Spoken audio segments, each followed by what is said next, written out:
Bonjour à toutes et à tous et bienvenue dans cette nouvelle vidéo. J'espère que tout le monde va bien. Aujourd'hui on est le 1er mai. Je regarde dehors parce qu'il fait soleil et ça fait plaisir.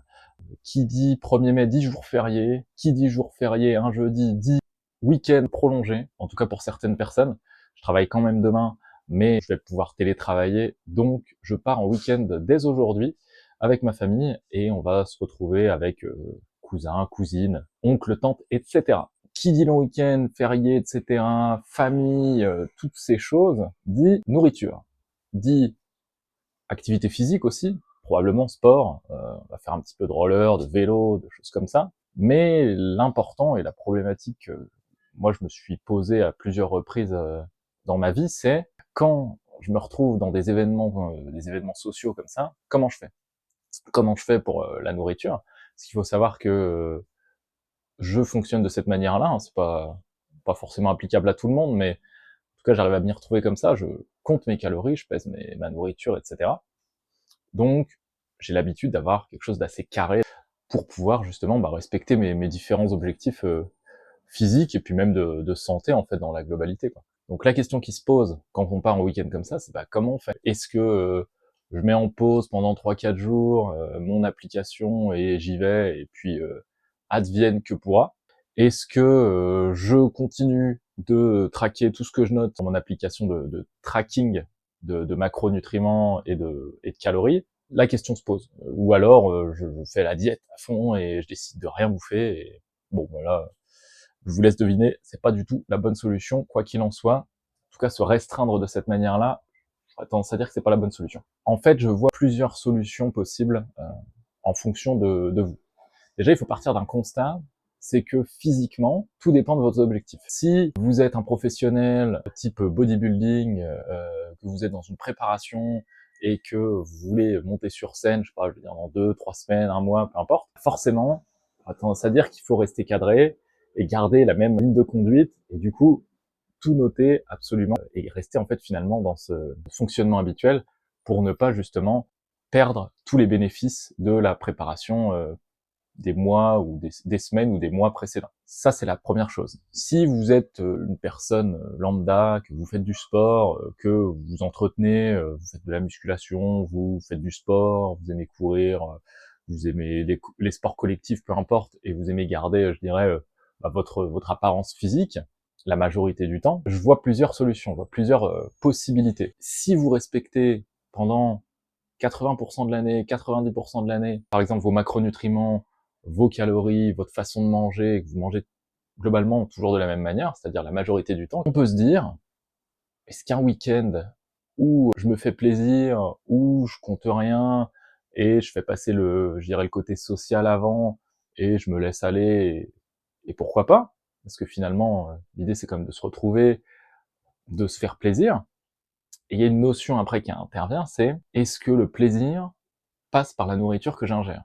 Est-ce que ce que je vais manger avec ces personnes-là va vraiment changer ma façon de me comporter, ma façon d'être avec ces personnes? Est-ce que je vais mieux vivre le moment?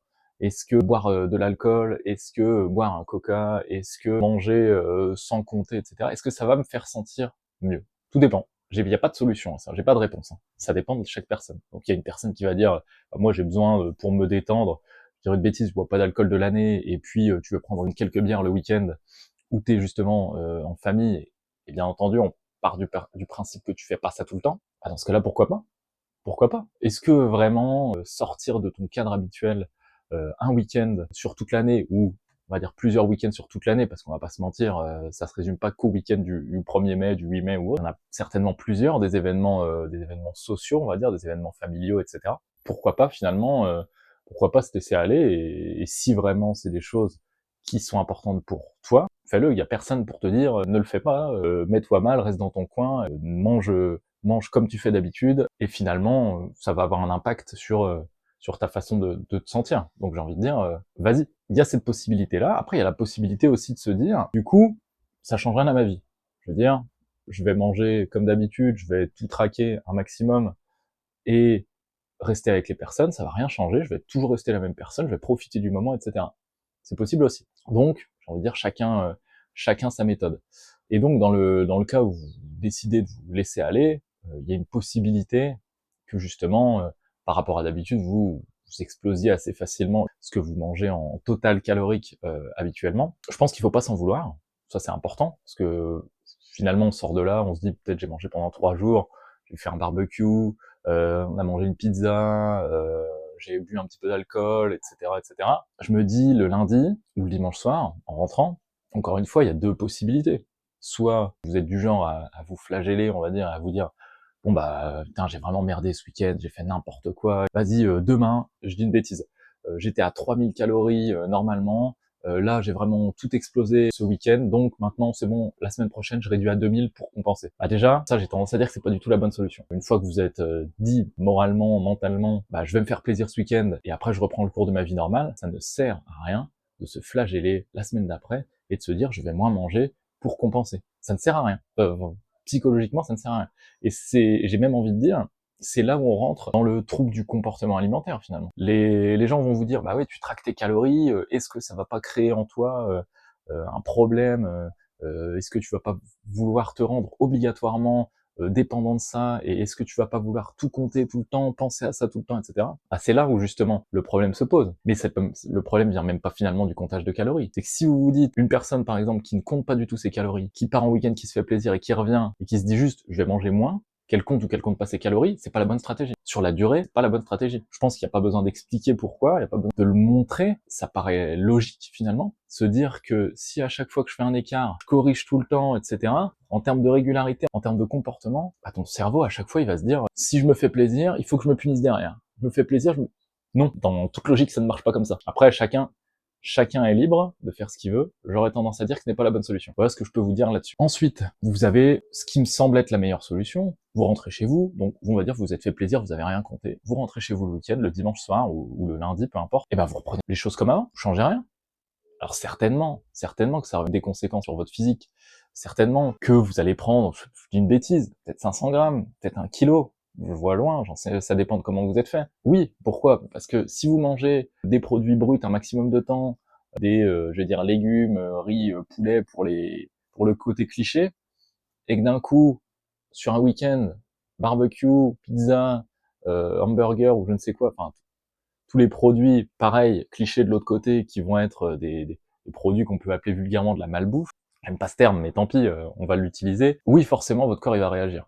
Parce que d'habitude, vous lui apportez des éléments bruts, qu'il va digérer à son rythme normal, et là, vous lui apportez une quantité d'aliments transformés, qui va devoir digérer à une vitesse folle, etc. Il va devoir s'habituer, donc ça fait un choc. Cependant, alors ça peut provoquer des maux d'estomac, des choses comme ça. Chacun réagit encore une fois comme son organisme lui permet. Mais ce fameux stockage, on va dire qui s'est fait, c'est pas du gras. Si vous prenez 500 grammes, 1 kilo, c'est pas du gras. Vous n'êtes pas pris d'un coup, pouf, allez hop, j'ai pris 1 kilo de gras, hop, en ayant fait un écart de 4 jours. Non, c'est pas ça. Probablement qu'il y a de la rétention d'eau, probablement qu'avoir mangé beaucoup plus salé avec ces fameux aliments transformés, bah, ça a permis à votre corps de retenir un peu plus d'eau dans vos cellules, peut-être dans des muscles, peut-être dans des organes, peut-être dans des tissus, en effet, bah, des tissus adipeux par exemple. Ça, c'est important de se rendre compte que ce n'est que de l'eau. La rétention d'eau, c'est ça. C'est pas du gras que vous avez créé par magie, 1 kilo de gras qui est apparu comme ça. Bien sûr, il faudra repartir sur sa base habituelle, comme je vous disais, pas se flageller.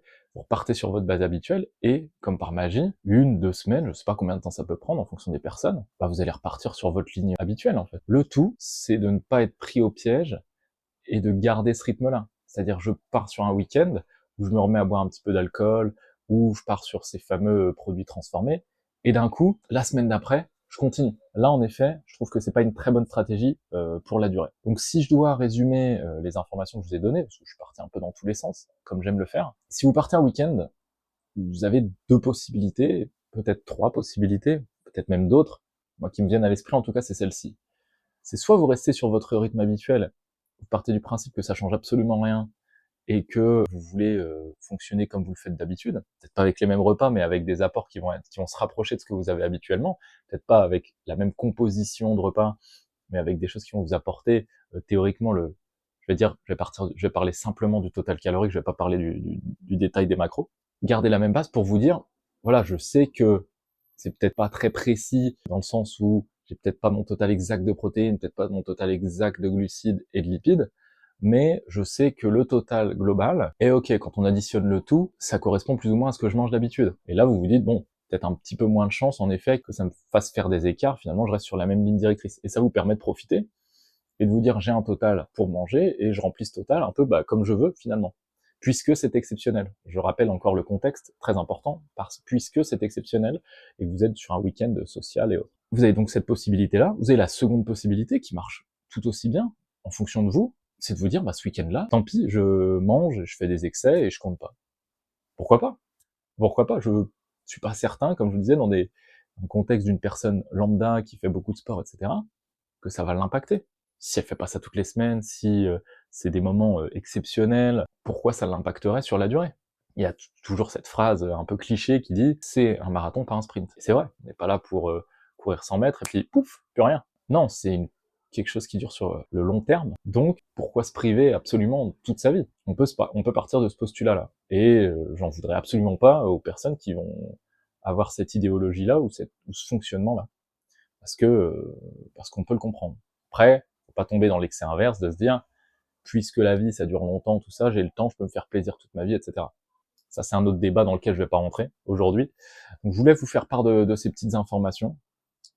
Très important dans un contexte de week-end comme celui-ci, et comme les week-ends qui peuvent venir d'ailleurs, parce que du coup, il y a le 1er mai, il y a le 8 mai, il y a le 29 mai, quelque chose comme ça, enfin, il y a des jours fériés à gogo. C'est des événements qui peuvent se produire exceptionnellement. Cette vidéo et ce que je vous ai présenté est valable pour ces éléments, encore une fois, contexte exceptionnel. Donc ne vous flagellez pas, très important. Faites ce que vous voulez, et après repartez juste sur la même ligne directrice que d'habitude. Mais voilà, tout va bien. Vous êtes toujours là, vous repartez sur de bonnes bases, et ça vous permettra d'avancer. Voilà ce que je pouvais vous dire. Merci de m'avoir écouté. Je vais aller profiter un petit peu du soleil. On part d'ici quelques minutes. Je vous souhaite à tous un bon week-end de 1er mai. Ceux qui travaillent le vendredi, demain, bon courage pour cette journée. Puis après, profitez, amusez-vous, reposez-vous, faites ce que vous voulez, tant que ça ne nuit à personne. Bonne journée!